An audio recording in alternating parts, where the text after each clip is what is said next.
Missouri visiting with Laura's daughter. We're back, and I missed it. I missed being here, so we're going to be continuing tonight. Couple of things. First of all, I must mention that Laura will be appearing. It's a solo show at the Woodstock Artists Association. For those of you who live in Woodstock or from the surrounding areas, it's going to be next Saturday, a week from tomorrow, September 8th, from 4 to 6, and she will have a solo show there. And we're looking forward to that. And if you have the time and you'd like to see some of Laura's work, please come and join us. If you're a frequent watcher of the show, you can come up to me and tell me that. I always like to hear that. So, okay, now Laura mentioned to me, Laura mentioned to me, Laura was reading the New York Times magazine. It's not the it's the Style magazine. So it's like all these incredibly gorgeous looking people.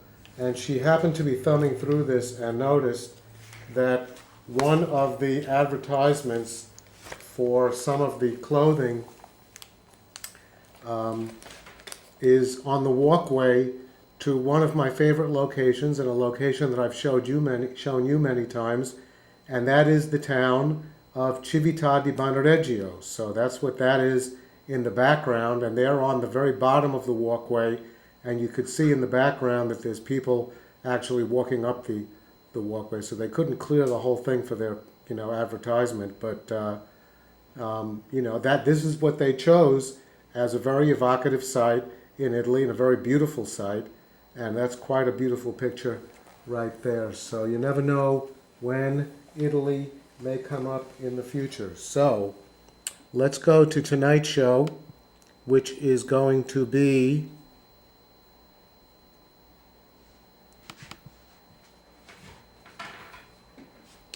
let me get everything into position.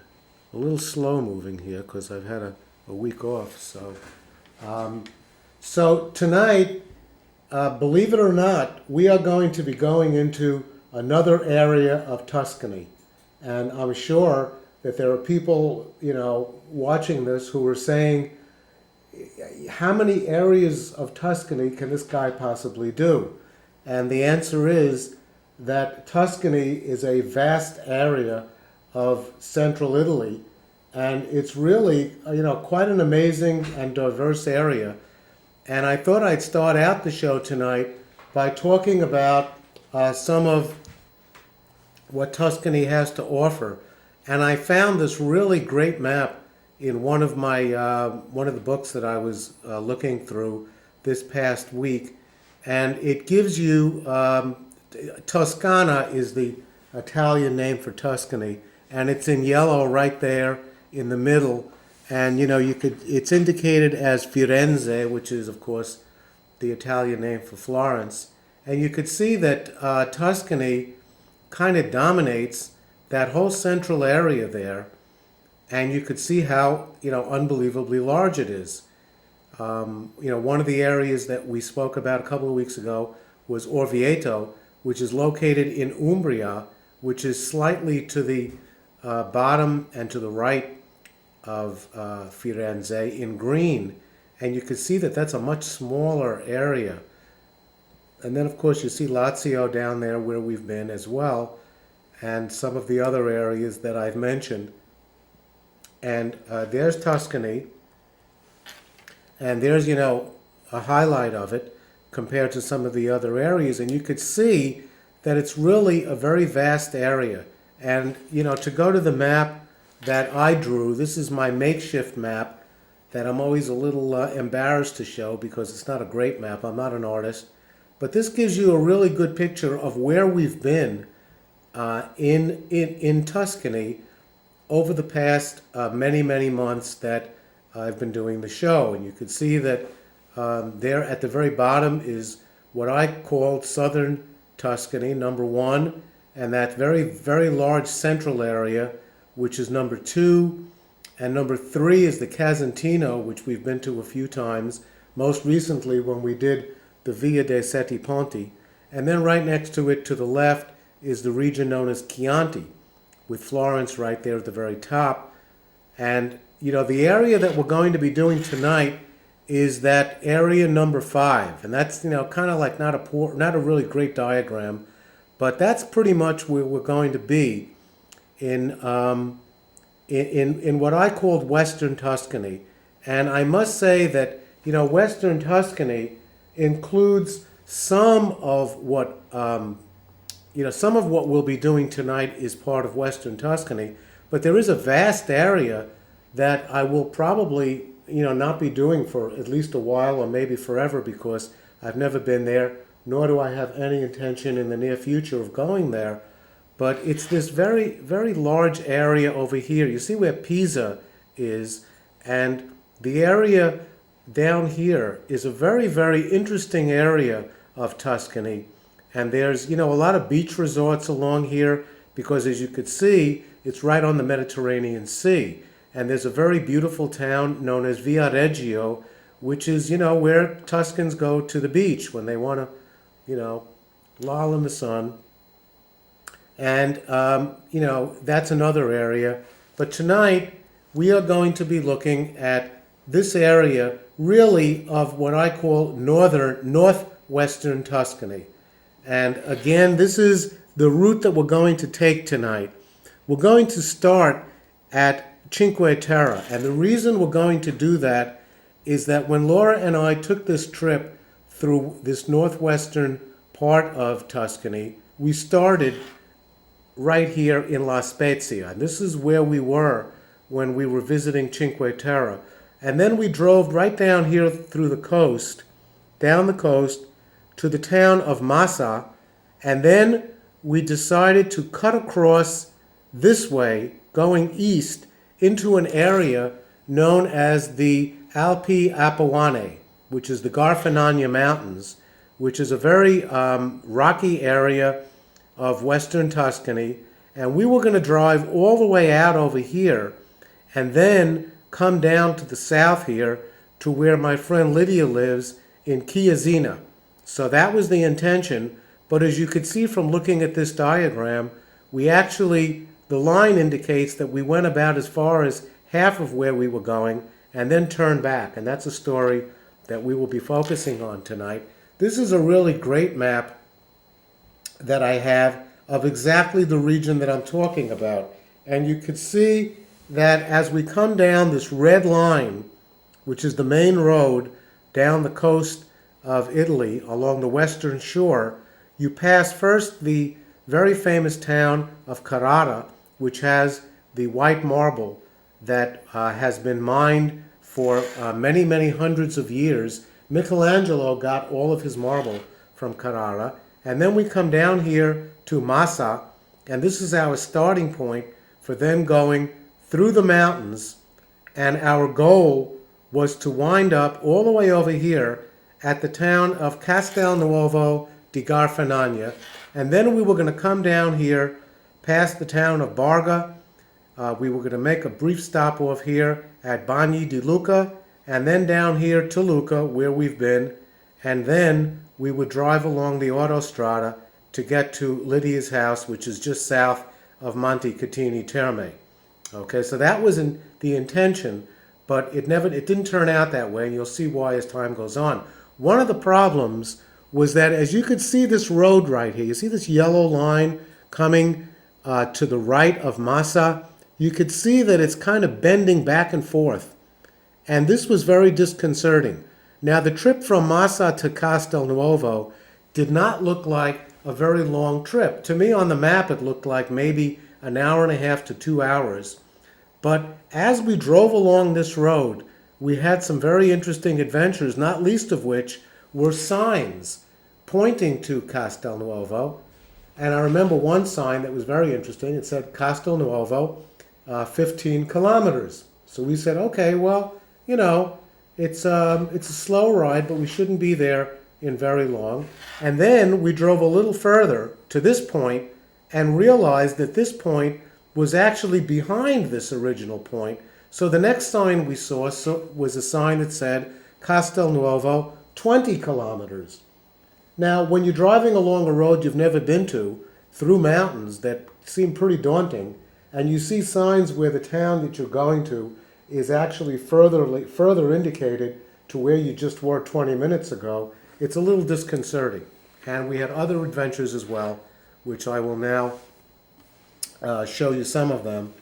So, you may recognize this picture. This is the beach at Monterosso al Mare in Cinque Terre, where we had been just prior to taking this ride. This is the town of Manarola on Cinque Terre, the very beautiful town. This is the town we stayed in, which was La Spezia. That's the central train station. We stayed in this hotel, which was right across from the train station. And we took the car out of their parking lot that morning, and we drove through the town. Actually, this is not the town of La Spezia. This is the town of Massa. Okay, so we're driving down the main street in Massa, and we saw this mountain dead ahead. And Laura said, "Is that where we're going?" And I said, "Yes, it is." And she said, "Well, it looks like it's snow covered up there." And I said, "No, that's not snow. That's the white marble of Carrara." This is true. And to prove the point, give me a couple of frames here and I'll explain what went wrong here. This is the car I drove. It was a very small town, a very small car rather, and it didn't have much horsepower, but this is the car I got, and we began driving through the town of Massa, which I like very much. I thought this was a very pretty town. And, this was our goal. And when I did the research for this trip, I decided that Castelnuovo di Garfagnana was a place I'd like to see, because it was, as you could see, it's tucked in this valley, surrounded by mountains. It's got a little lake over there, towards the, behind it there, and you could see there's a nice little river passing through it. And I said, I'm going to go here, and this is going to be a nice stop-off point. So that was our goal. And this is what the town looks like. Let me just raise that, zoom in on that a little bit. This is the beautiful town of Castelnuovo. Okay, and here we are driving through the mountains out of Massa, headed into the mountains of the Garfagnana. And you could see that it looked very pretty at the outset. And these are some of the sights we saw, and I found this very interesting because I never knew that this area of Tuscany even existed. Being used to central Tuscany and Florence and all, I didn't know that this area even existed. But here we are driving along this road, headed towards the mountains. And there they were in the distance, and and again Laura said, "That looks like snow in the mountains." And I said, "It's a beautiful blue sky, number one. And number two, I'm telling you that we're headed a little to the north, and these are not snow-capped mountains. These are the mountains. These are the mountains of Carrara, and that's white marble." And we were passing through some more beautiful scenes and more, beautiful little towns tucked away in the mountains. And this was another town along the way, whose name I forgot. I don't think this is the town of Arvi. There was a town named Arvi, which I don't think this is it. But, there we saw in the distance, and that definitely did not look like snow. And in fact, to prove this point, I took a picture off the internet. That's why it's not such a well-focused picture, because when I pull a picture off the internet, it never comes out quite the way it's supposed to. But that's what Carrara looks like. When you're driving along the main road and you're looking in the distance, that's what it looked like. And to me, that's what we were headed towards, as you could see. These all look like pictures of Carrara. And there's another shot of Carrara. And one could see how one might mistake this white marble for snow. And we kept driving, and of course, as we now headed towards the east, there was no, white snow, white capped mountains. And I said, okay, well, It was obviously marble. And we kept winding around this road. And this is the town of Arvey, which was a main town. And we stopped there. I believe we pulled over on the left. And I called Lydia to tell her that we'd probably be late for lunch because it's taking a very long time. We passed this marvelous sculpture over here, continuing through the mountains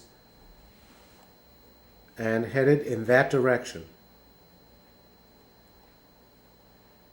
And there's a slightly closer view and an even closer view. And now, since we were now headed east, I suddenly turned to Laura and said, well, I guess it could be snow, but I still don't believe it is. So you could see this is really a gorgeous region. We took a lot of pictures, and it took a very long time. This is looking off to the south, through more little towns along the way, and getting very, very high into the mountains. And now it became obvious to us, at least to me, actually Laura had gotten this point quite a bit earlier, that this could have been snow. And you can see that there's a little snow off there on the on the right side of the road. And the roads began to get very, very narrow. And the white line down the middle vanished. And we began to realize that what we were dealing with was probably snow. But I said, well, the snow looks like it's on the mountains. It doesn't look like it's on the roads, so we're in good shape. And it had nice guardrails, which I like. The road was deserted. And just to test it, I tried my cell phone and came to the conclusion that I'd lost my signal. So now I began to get a little nervous. And of course we had the ubiquitous hairpin turns, which are in Italy called tornante, and they're all indicated by a number. So as you go around one of these hairpin turns, as you could see, just before you get to the turn, it's indicated by a sign indicating which tornante it was. And then we kept getting higher and higher into the mountains. And suddenly, everything sort of changed. And I guess we had reached a point that was very high up, and the snow had not yet begun to melt. And now it became obvious to us that we were indeed traveling through some snow. And you could see that the snow on the left side is off to the side of the road, so it wasn't that, scary. But then, as we got higher and higher into the mountains, the snow began to become thicker and on the side of the road. And now, as you could see on the left and a little bit on the right, the ice and the snow was now encroaching on the sides of the road. There's a car in front of us, which was a very good sight. That car vanished, and here we were traveling along this very narrow road, approaching what appeared to be the very crest of the mountain. And you could see on the left side that the ice had started to encroach upon the road. So I began to drive down the middle of the road to avoid the ice. And you could see that in some spots it actually extended halfway into the road. But the sky was beautiful, and we kept going down this road, higher and higher, getting to this point. And it was at this point that I suddenly began to get very nervous. We took this slight turn. It looked like the snow had been recently pushed to the side of the road. There was ice now encroaching on both sides of the road. And I think it was at this point that I said to Laura, I'm getting too nervous, I want to turn around. She said, how do you intend to turn around on this road? Because the road was, didn't look like it was large enough for anybody to make a U-turn. But I decided to make a U-turn, and, with cars possibly coming, from both directions, and with hairpin turns all over the place, I made a very quick turn and started going down in the other direction. And this is a little story of what took place. This is a video, Ellen, so we'll need the sound on this. This is Laura narrating a video that we took on our way down the mountain. Okay, we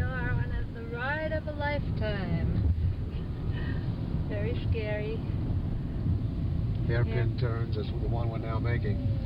This is a hairpin turn. Snow mountain. Snow Want me to stop and you can roll down the window so you can see the mountains better? No? Doesn't make a difference? Doesn't make a difference because the snow will be, the sun is blinding over there. It's still going as we're speaking? Yeah. All right. Well, this is, keep it going. Okay. I'd like to put in a little word here. Yes. We were trying to get to Castel Nuovo di Garfagnana. The Garfagnana mountains. Luca said they were hills, but now I'm going to have a little discussion with him about that. These are mountains, very high mountains, probably about 7,000 feet, and we had to. We made it, I would say, about 1/3 of the way to Castel Nuovo di Garfagnana, and then we stopped and came back, mainly because the road was icy. There was a lot of ice and snow, and it was more and more, and we hadn't reached the top yet, so I was just afraid that there was, when ice scares me, riding on ice, so we decided to turn back the other way. I got a little too nervous. Laura's taking the picture. For some reason, Laura's been as cool as a cucumber. And I could only attribute that to her confidence in me as a driver. Either that or she just has nerves of steel. I wish we could stop right here. Look, I want to sort of... Yeah, we're on another one of those hairpin turns. Are you still doing the video? Yeah. Wow. Okay, I'm stopped. That little blue oops, sound, get the sound. I don't know what that little blue box was there as the video was progressing. I'm going to have to take a look at that. I don't know what that is. Anyway, you know, Laura, to her credit, likes to stop at the best possible view for taking a photograph of some of the beautiful, stunning, you know, mountains. And, you know, you can't stop on a hairpin turn. You know, and a hairpin turn is named after the concept of the hairpin. You know, a hairpin, a bobby pin, you know, that women wear mostly to hold up their hairs, kind of looks like this, you know. And that's what the turn looks like. You're actually coming down around like that. So that's a very, very difficult turn to make. Anyway, we're on our way down, and I felt very good about that fact. And we're passing some stunning scenes, and whenever possible, I did stop and roll down the window and let Laura take pictures. These are some of the pictures she took as we were headed down the mountain. So this is actually looking back at where we had been, and thank goodness. And we found this place. You know, it's always nice when you could roll down, you're coming down the mountain, and you find a taverna. And we found this little bar restaurant which we went into. And you know, it's nice to see civilization. And we had a chance to go to the bathroom and have a drink and relax and a little bit, and then back down the mountain. And these are some of the views we had looking down. This is a beautiful little town nestled in the mountains. This is actually one of my favorite shots of the entire ride that we had taken. And you can see that there's not much snow anymore, that we're now just, you know, low enough so that we're not really faced with that problem anymore. Heading down now towards the town of Massa, passing houses along the way. Little towns through the trees. You know, this is in the middle of the winter. We took this road in January, which I guess it'll probably be a better thing to do in the spring or even the summer. But when the trees are not in bloom, you could see that we get some very beautiful views. These are some of the little towns along the way, tiny little towns, looking back towards the mountain.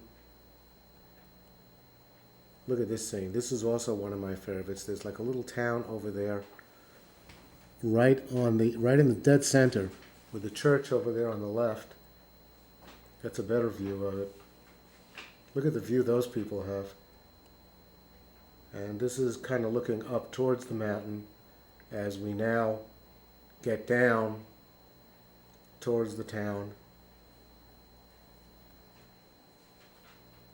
There's a very interesting sculpture of Massa. There's Massa down there in the valley, I believe. These are some views we took from a very long distance.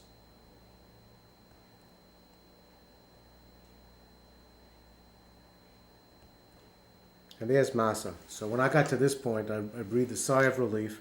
We're down into this main town. You can you see how big this city is. It's quite big. And you know, that scene over there on the left side towards the top is the Mediterranean Sea. So Massa is right on the Mediterranean. Very, very beautiful. Just looking up towards some of the hotels right above the town of Massa. And, okay, so we didn't actually go here. So the idea was to go to Bagni di Lucca, which I was really excited about seeing because it was a beautiful town. Now, you don't have to hit this town from the north, from where we were. You could get to this town also by going to Lucca, which is a very large city that we're going to be coming to in a short time, and then going north. And then you don't hit all of that horrible possible snow. That's the way I should have done this. But this is the town of Bagni di Lucca. As you could see, it's nestled in the mountains of western Tuscany. That's what the town looks like. And you know, you could see it's beautiful, and it's right there in a little valley. And this is what the river looks like up close. You know, this was what was drawing me to that whole region, which, you know, wound up being aborted. This is a view of one of the scenes in town of Bagni di Lucca. You know, Bagni di Lucca means the baths of Lucca. So the wealthy people that lived in Lucca hundreds of years ago used to go to the baths, and that town where they went to is called Bagni di Lucca, which literally translates into Lucca's baths. That's the river that runs through it. There's another beautiful scene looking at the river and the mountains beyond. This is called the Devil's Bridge. And I did some research on this bridge, and I came to the conclusion, strangely enough, well, first of all, they're not sure when this bridge was built. So it's definitely not an ancient Roman bridge, as they originally thought it was. But it was built, and this was very strange, sometime between 1000 and 600 AD. So that's kind of, I never saw, you know, something being built and they give you a 600-year span, but it was. And where is that section over here that I had? Oh, this is it. Now, Devil's Bridge is a very popular name for a lot of different bridges. So there are Devil's Bridges everywhere in the world. For example, there are Devil's Bridges in France, Spain, England, Portugal, Switzerland, Slovenia, and there are some in South America, especially in Colombia. So, you know, there's always a Devil's Bridge. But this particular Devil's Bridge got the name because when the residents looked at this bridge, originally, whenever that was, they said, such a beautiful bridge could never be created by humans. It's beyond human capacity to do such a thing. So therefore, it must have been built by the devil. And that's where it got the name, Devil's Bridge. Okay, so now we come down to the town of Lucca, which is one of my very favorite towns in western Tuscany. It's right near where Lydia lives. Lydia lives only about 30 to 45 minutes away from Lucca, to the east of Lucca. And you can see that this is really a very, very beautiful city. It is surrounded by a wall. That green you see around it is grass. I've heard some things that it was a moat at one time with water. But, you know, there are a couple of entrances. I wouldn't say several, but you can see one entrance over there at the front. And then there are other entrances around it, but not too many. I know that, excuse me. I know that I had to go out at night to a drugstore because Laura and I both became sick the day we got to Lucca, which was actually on a different trip. we had gotten some kind of an illness, so I had to go to a drugstore. And to get to the drugstore, our hotel was in the center of town, which you could see, right there, kind of like right in the middle here. And I had to actually walk this whole distance here, because you park your car along the outskirts. So you don't have your car, you have to walk. The drugstore was all the way down here, out the gate, and all the way around here to the side. So I had to walk about 2 miles just to get to the drugstore. But it's a very beautiful town, and that's it from a slightly higher vantage point. And I'm going to talk a little bit about, this amazing town. Now, this is a view that I took off the internet, so of course it's not the perfect view. But this is one of the main piazzas. This is the Piazza Amphitheatro. And it's amphitheatro in Italian means amphitheater. And it's in the shape of a Roman amphitheater for the simple reason that it's built on the very site of the amphitheater. And this is one of the main piazzas in town. And it's, you could see that it's completely free of anything going on. They have markets in here. So, occasionally they'll have a market. We chose a hotel near this church. I thought this was a beautiful church, which we have a couple of other views of. This is the Church of San Martino, which is really spectacular.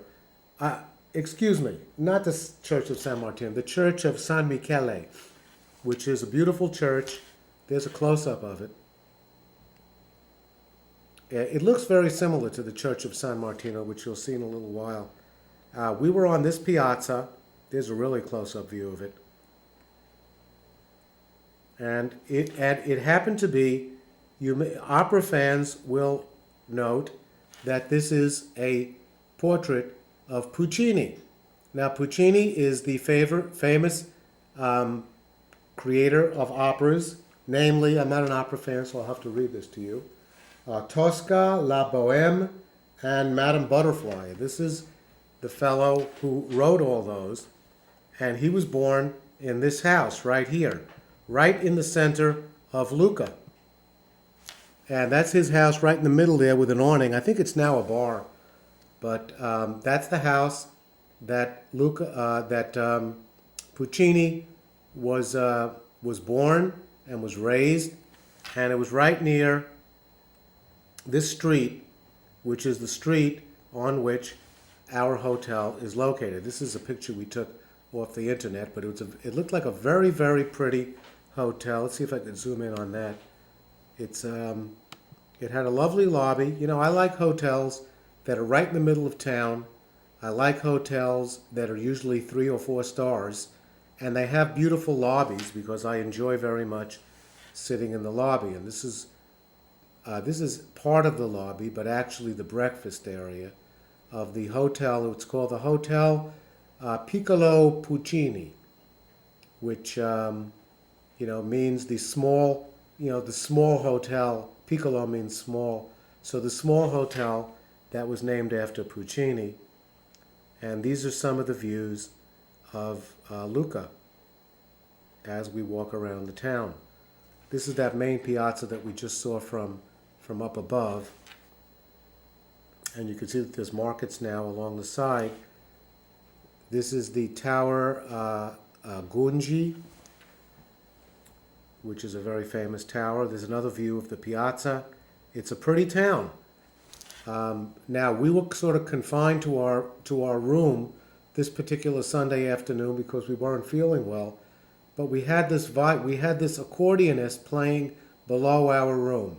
So all day while we were in the room kind of resting and watching my DVD player, we had this accordionist playing below us. Then I went down there and gave him a little gratuity.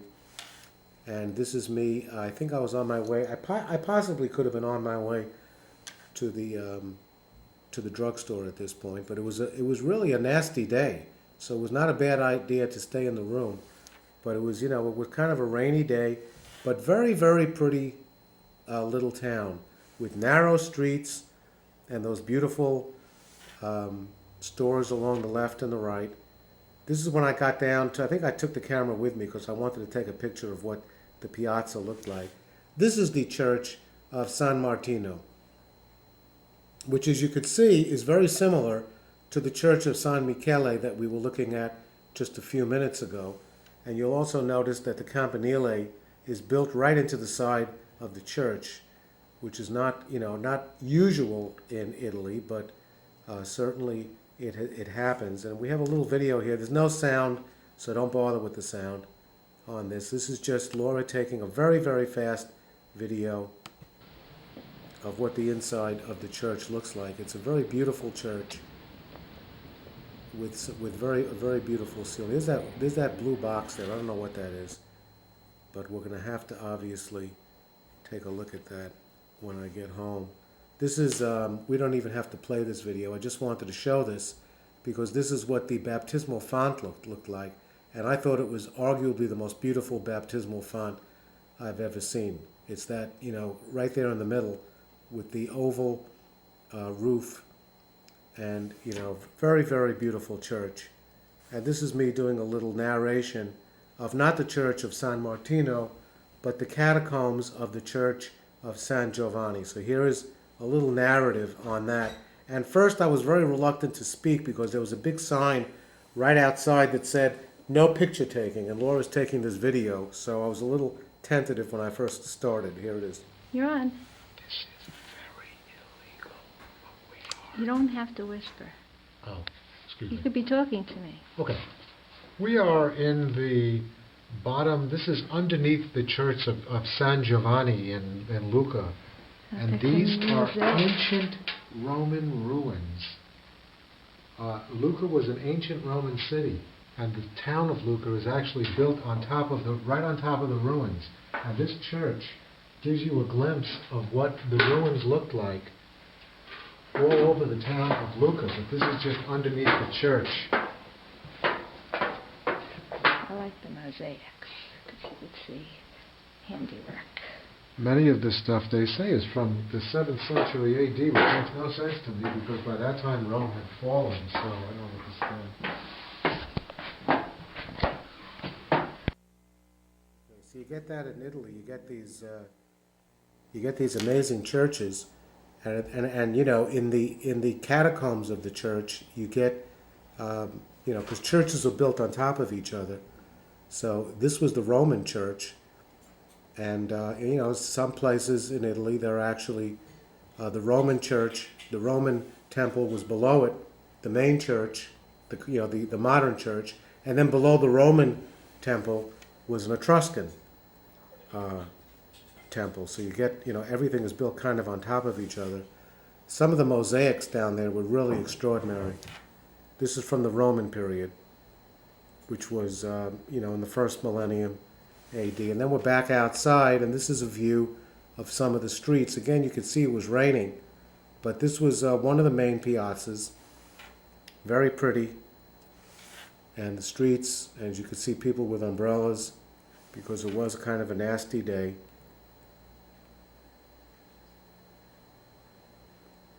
This is the Piazza Amphitheatro again, with the cafes around it. And Lucca is a really beautiful city, and we left it, and we headed then east along the main autostrada to our next destination, which would be where Lydia has a townhouse.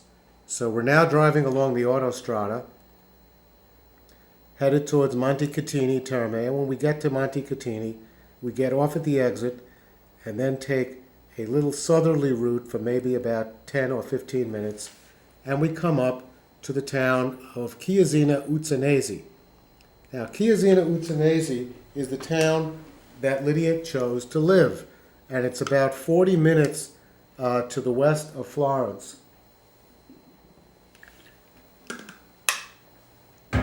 And it's not one of the really famous towns in western Tuscany. Of course, this is Lydia's store in Florence, and this is the town that she commuted from. Not really every day, because some of the time she actually stayed with her mother, who has a house in Comeana, which is a lot closer to Florence than Chiesina.